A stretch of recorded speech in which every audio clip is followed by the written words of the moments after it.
Um, I started this blog to talk about recovery and addiction. Um, Addiction is more than just getting high every day. There's three parts of it. There's getting high, going to rehab, and then the recovery. Working your recovery is a lot harder than a lot of people out here realize. If you're not an addict and you haven't tried to do it, and you haven't tried to stay sober, you'll never know. I decided to do this daily blog, weekly blog, whatever, to let people know that, one, you can do this, and two, to let the people who aren't addicts know exactly what the addicts are going through. I left off last time with my story about how I got to rehab. While I was in rehab, a lot of things happened to me. I was in this place where I just wanted to die. I didn't think there was any hope for me. I was a horrible mother. I was homeless. I was horrible. The person I was a horrible person, and I knew it. And I didn't think that I could ever be a good person again, I guess. I thought I had completely destroyed everything. I didn't think I'd ever get to see my kid again. All the damage that I had done to him, and I didn't, my family and everything, I knew I had hurt them, but, my son was my main priority in going to rehab. They would always, they'd ask you, what do you want out of this? And my response is, I want to be a mother. That was my number one reasoning. It wasn't for myself. If it wasn't for my son, I would be dead. Well, no. I tried to kill myself. God wasn't going to let me die. He didn't let me out that easy. That's one reason. That's why I went to rehab, because I knew I had to make a change, because he wasn't going to let me out that easy. While I was in rehab, they have church services and everything, and one Sunday morning during church, they always ask people if they want to come up and give your life over to Jesus and, get saved. And I'm sitting there thinking, because I knew I needed to do it. It was my whole objective of going to church, to give my life back to God so I could get a little bit of guidance. And the preacher kept looking at me, and I'm sitting there thinking, I'm not going up there. I'll ask him after church service. It was so weird because it was like this force came over me. I had sunglasses in my hand, and they made me sit down everything that was in my hands, and it was like it pulled me up there. And this whole time this preacher's looking at me like, when you gonna come up here, Like he kind of knew, like God knew, or God told him, So I went up there and I got saved, and I felt like this weight come off of my body. And after church, I'm sitting outside and I'm talking to one of the girls, and I'm sitting on the picnic table, and I'm smoking a cigarette, and I look up at the sky, and it was like the clouds had opened up into a cross shape. It was really weird. I don't know. It was just really weird. Very weird. Rehab was hard for me. A lot of the girls I was in rehab with, they were hard to be around. But, at the time, I didn't care. I was just there to try to get my family to let me come back home, get me off the streets, let me see my son. I tried to get my mom to bring my son up there so I could see him. She wouldn't do that. When I was in rehab, this is sad. The most exciting thing about rehab for me was the freaking closet. I didn't have to pack my bags up every day and carry them around 5 or 6 miles. That's a minimum. I probably walked 20 miles a day. I tell you, K-Swiss makes some really good shoes. Them bitches lasted forever. But yeah, the closet was my most exciting thing. While I was in rehab, I gained massive weight. I don't know what they give you in there, but it makes you freaking fat. But that's a whole nother story, you know. But while I was in rehab, I didn't have anywhere to go. I was homeless, you know. I lived on the streets, and I'm thinking, you know, what's the point in going to rehab if I have to go back out here and do this shit every day? You know, especially once I realized that my mom was going to let me come home. You know, I'm 29 years old. My mom shouldn't have to let me come home. None of this should have happened. I should have never been this person. But I did, and now I'm trying to fix my mistakes. That's what happens, you know. Addiction isn't like, hey, just stop. It's not that easy. It's not that easy at all. While I was in rehab, they got me into a quarter house, recovery house. And I believe that God put me in this house, because had I have to go back out on the streets, I wouldn't have stopped doing nothing. I probably would be dead right now.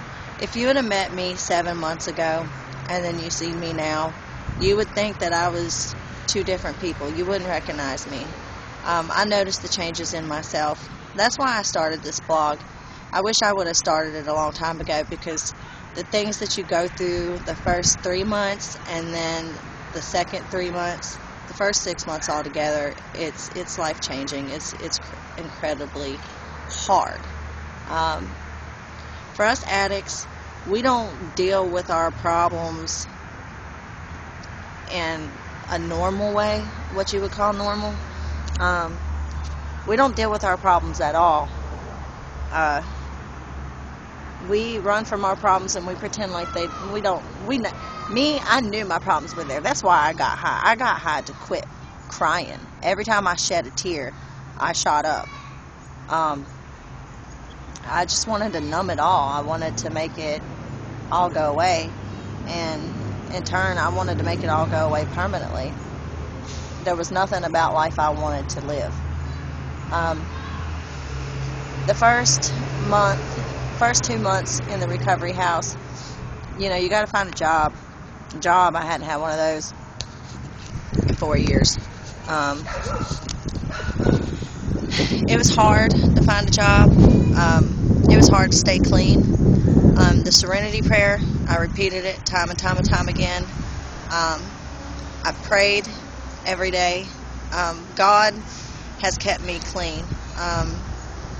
Turning my will over, and not only that, it's what I wanted in my heart. If you don't really truly want to stay clean, you're not going to. The simplest things like going bowling sober, walking down the road sober, everything. When you have a clear mind, everything is different. And in the first 6 months, it's really the first year or two, but your brain chemicals aren't right, and they got to get fixed. And like when I hit 90 days, I was so stupid. I couldn't think straight. I couldn't hold anything in my hands. And everybody I know that gets to 90 days, they either fail or they go through some really weird they're really emotional, they can't think, they can't talk, they make crazy decisions, all of that.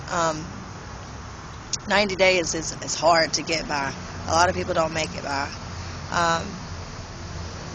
You know, it's like you have damaged yourself so much that you're not who you really are supposed to be. You slowly and surely start turning in to somebody, the person you're supposed to be, the person that you really are. I remember the first 3-4 months, all I prayed about was to be me again. That one that didn't do drugs. Like I said, I didn't start doing pain pills until I was 25, but I was this person that I knew so many pill heads, and I saw what it did to them, and I damn sure didn't use needles. I was the type of person that I didn't, I might have smoked weed and popped some Xanaxes, but I'd have never shot up. I mean, that's, to me now, that's I don't understand where that came from out of me, because that wasn't me.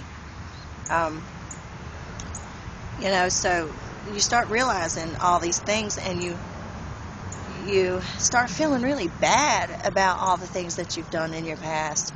And a lot of people go and use because they can't get over the fact of the things that they did, and it's kind of the way of life. Like, I wasn't used to having a normal life.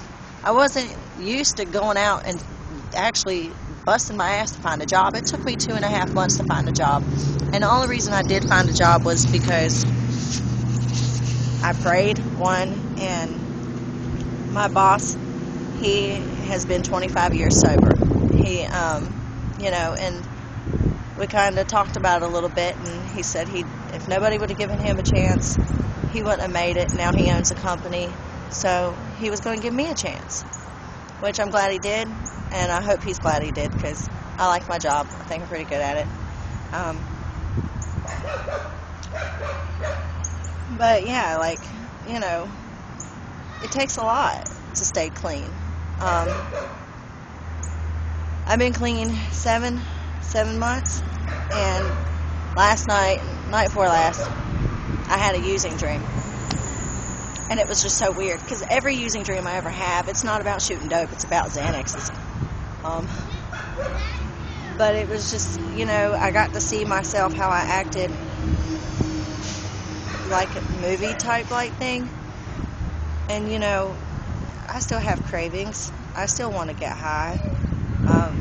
My biggest triggers are letting my son down. If I feel like I'm letting him down, I just want to say, fuck it, and just go destroy everything, like this weekend, Friday, before I started making this blog, I don't have a car, and my son is like 30 minutes away, so I have to get rides, and it's hard to get somebody to take you 30 minutes away, especially with gas prices. And if it wasn't, I prayed and prayed and prayed and prayed, and I really truly think, God works in mysterious ways. And I didn't have a ride. It was 7 o'clock at night. I didn't have a ride, and I was pissed, and I was just like, in my head, it was already like, all right, fuck this bullshit. I'm going to go get me a blunt, get me some Xanaxes, and I'm just fucking getting over today, right? And I got a phone call right as I was getting off work at like 7:15, and it was somebody offering to take me, which, wow, that's how God works. I was, who knows? I don't know if I would have really gotten fucked up that night if I wouldn't have made it there, but I know in my head I was.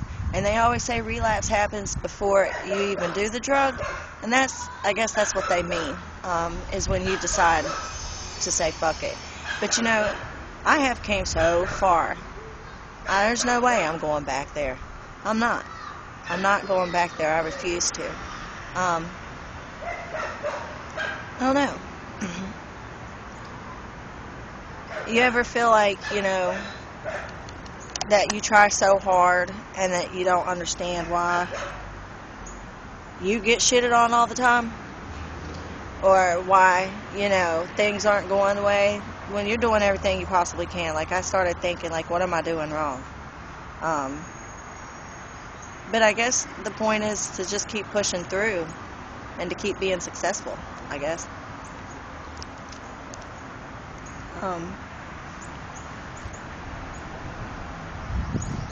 I don't know. It's really all I got to say right now. I don't know. You guys, I guess I'm done.